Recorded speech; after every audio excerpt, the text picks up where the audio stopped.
Family ने तो क्या बताना था। फैमिली उसी तरीके से मैं समझता हूं कि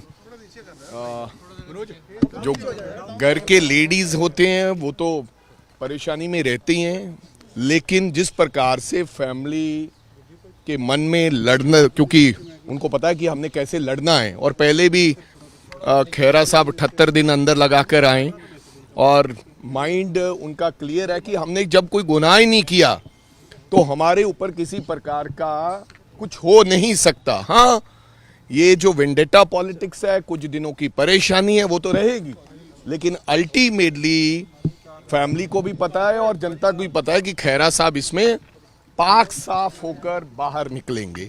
और जो इसका केस है, मैं आपको थोड़ा बताना चाहूंगा कि व्हाट इज दिस केस। मार्च 2015 में एफआईआर नंबर 35 पीएस सदर जलालाबाद एनडीपीएस एक्ट अगेंस्ट 10 लोगों के खिलाफ हुई थी। ये 10 लोगों के खिलाफ 2015 में एक एफआईआर हुई थी, एफआईआर नंबर 35। उसमें खेरा साहब का कहीं पर नाम नहीं था। 2017 में क्या हुआ, all of sudden court summoned Mister Khera, और वो क्या था, 319 के सम्मन थे, सीआरपीसी 319 के। खेरा साहब इस 319 के सम्मन को लेकर सुप्रीम कोर्ट गए और सुप्रीम कोर्ट ने उसको स्टे कर दिया, क्वैश कर दिया कि भी ये गलत काम है। जब फैसला हो चुका है केस का, तो आपने 319 के सम्मन कैसे कर लिया। फिर उन्होंने 300 सम्मन को उड़ा दिया वहां के, कि मान लिया सुप्रीम कोर्ट ने जो कहा है कि हमने गलत ये सम्मन किए थे खेरा साहब को 319 के, वो उड़ा दिया। सुप्रीम कोर्ट ने स्टे प्रोसीडिंग भी इसकी स्टे कर दी थी ट्रायल कोर्ट में कि कोई अब इसकी प्रोसीडिंग स्टे है, इसका कुछ नहीं हो सकता, ये आपने गलत किया है। और 2023 में सुप्रीम कोर्ट ने ऑल प्रोसीडिंग ऑर्डर्स इन ड्रग केस वो स्टे कर दिए, क्वैश कर दिए, मतलब कि खत्म कर दिए। और फिर क्या हुआ, आज उनकी अरेस्ट हुई। जब ऑर्डर खत्म कर दिए, जो 15 का केस था, 8 साल हो गए हैं जिसमें खेरा साहब का नाम नहीं था, 319 उड़ा दी गई, क्वैश कर दी गई। फिर आज कौन सी ऐसी इन्वेस्टिगेशन 8 साल बाद हुई जिसमें दोबारा खेरा साहब को इन्वॉल्व कर लिया गया। पता चला कि आज कोई सिट बनी थी, सिट के माध्यम से खेरा साहब का नाम इन्वॉल्व कर दिया गया। अब इसके सामने 10 दिन बाद या 5 दिन बाद खेरा साहब आएंगे, और मेरे को लगता है कि जिस प्रकार से उनको लेकर गए हैं, आने वाले दिनों में कुछ भी हो सकता है उनके साथ। जिस प्रकार से उनको लेकर गए हैं धक्के से, सुबह उठते ही ऐसे पुलिस चोरों की तरह आई है, बिना वर्दी के आई है, मैं समझता हूं कि ये नहीं होना चाहिए। यार, कांग्रेस का स्टैंड तो मैं बिना नहाए हुए खेरा साहब के साथ खड़ा हूं। पूरी की पूरी कांग्रेस पार्टी खेरा साहब के साथ खड़ी है। हमें किसी प्रकार की भी लड़ाई लड़नी पड़ेगी, हम लड़ेंगे। पूरा साडा स्टैंड है, ਅਸੀਂ खेरा साहब ਦੇ ਨਾਲ है, क्योंकि ये नजायज पर्चा जायज, एक मिनट, जायज पर से ਅਸੀਂ किते भी कोई पर्चा ਹੁੰਦਾ ਅਸੀਂ ਚੱਲਦੇ हैं। अंदर जान दे नाल कोई कांग्रेस खत्म नहीं हो जानी। ਅਸੀਂ लड़ाई लड़ रहे हैं और ਅਸੀਂ लड़ते रवांगे, और 100% इस झूठे मुकदमा जिहड़ा कीता गया ਅਸੀਂ ਉਹਦੀ निंदा करते हैं और ये चेतावनी दिंदे कि ਅਸੀਂ आपदे साथियों ਦੇ ਨਾਲ डट के हिक ढा के खड़ा रहांगे। ਤੁਹਾਨੂੰ ਇੱਕ ਦੱਸਣਾ ਚਾਹੁੰਦਾ, ईडी ਦੀ ਗੱਲ ਦੱਸਣਾ ਚਾਹੁੰਦਾ। अगर ईडी ਦਾ ਹੁੰਦਾ 6/10/2023 ਨੂੰ, ਇਹਦੀ ਹੁਣ ਡੇਟ ਹੈ, ਇਹਦੇ ਵਿੱਚ ਨੋਟਿਸ ਰਿਗਾਰਡਿੰਗ ਸਟੇ ਹੈ।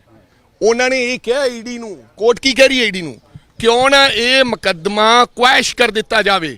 ਇਹਦਾ मतलब ईडी वाले मुकदमे च कुछ नहीं। अगर ईडी ਨੂੰ उस बलदेव सिंह ने कोई बयान दिते होंगे, गुरदेव सिंह ने अगर कोई बयान दिते होंगे, तो फिर अज कोर्ट ने क्यों कहना सीगा भी ये मुकदमा असी क्वैश कर दिए, कैंसल कर दिए। ये नोटिस होया हुआ है इस 6 तरीक ਨੂੰ, ਇਹਨੂੰ ਕਹਿੰਦੇ अंग्रेजी च नोटिस रिगार्डिंग स्टे। 2017 ਚ ਕਹਿੰਦੇ ਕੁਐਸ਼ ਨਹੀਂ ਹੋਇਆ ਸੀਗਾ, ਉਸ ਵੇਲੇ ਟੈਕਨੀਕਲੀ ਪੁਲਿਸ ਦਾ ਜੋ ਦਲੀਲ ਹੈ ਕਿ ਟੈਕਨੀਕਲੀ ਐਰਰ ਸੀਗਾ, ਉਸ ਤੋਂ ਬਾਅਦ ਦੁਬਾਰਾ ਮੁਕੱਦਮਾ ਸ਼ੁਰੂ ਕੀਤਾ। यार टेक्निकल एरर है यार, ਤੁਸੀਂ ਹੁਣ ਸਾਰੇ ਸਮਝਦੇ ਹੋ ਕਿ 8 ਸਾਲਾਂ ਦਾ ਟੈਕਨੀਕਲ ਐਰਰ ਹੀ ਚੱਲਦਾ ਆ ਰਿਹਾ।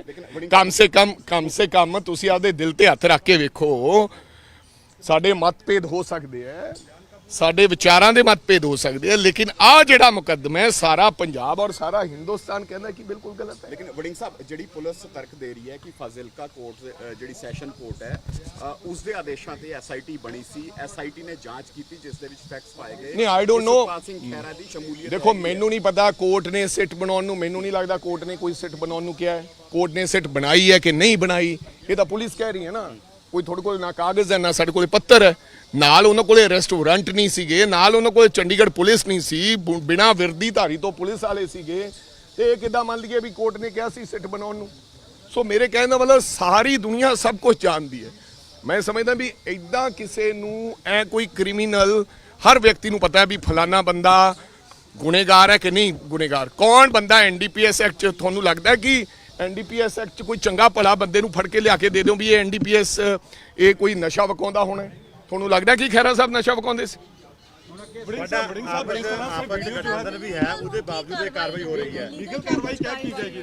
ਸੋ ਲੀਗਲ 100% ਅਸੀਂ ਮੈਨੂੰ ਲੱਗਦਾ ਪਰਿਵਾਰ ਤੇ ਸਾਰੀ ਅਸੀਂ ਲੀਡਰਸ਼ਿਪ ਸਲਾਹ ਕਰਕੇ ਕੋਰਟ ਦਾ ਰੁਖ ਕਰਾਂਗੇ। 100% will go to the high court. ਅਸੀਂ ਆਪਦੀ ਪਟੀਸ਼ਨ ਦਾਇਰ ਕਰਾਂਗੇ ਔਰ ਫਿਰ ਮੇਰਾ ਖਿਆਲ ਉਹ ਆਪਦਾ ਜੋ ਪ੍ਰੋਸੀਜਰ ਫੋਲੋ ਕਰਨਗੇ, ਅਸੀਂ ਲੋਅਰ ਕੋਰਟ 'ਚ ਜਾਵਾਂਗੇ। ਜੋ ਵੀ ਹੋਏਗਾ ਉਹ ਲੀਗਲ ਕੋਰਸ ਆਫ ਐਕਸ਼ਨ ਹੈ ਜਿਹੜਾ ਉਹ ਸਾਰਿਆਂ ਨਾਲ ਸਲਾਹ ਕਰਨ ਤੋਂ ਬਾਅਦ, ਵਕੀਲਾਂ ਨਾਲ ਗੱਲ ਕਰਨ ਤੋਂ ਬਾਅਦ ਕਰਾਂ। अच्छा, वड़िंग साहब क्या सुप्रीम कोर्ट से इस मामले पे क्लीन चिट मिल चुकी जैसे भी खबरें सामने आ रही हैं? हाँ 100%। सुप्रीम कोर्ट ने तो कहा 319 से उन्होंने ही क्वैश किया, उन्होंने ही प्रोसीडिंग स्टेज जो सारी क्वैश कर दिया। अगर सुप्रीम कोर्ट ने ये क्वैश कर दिया तो अब कौन सा मामला आ गया भाई?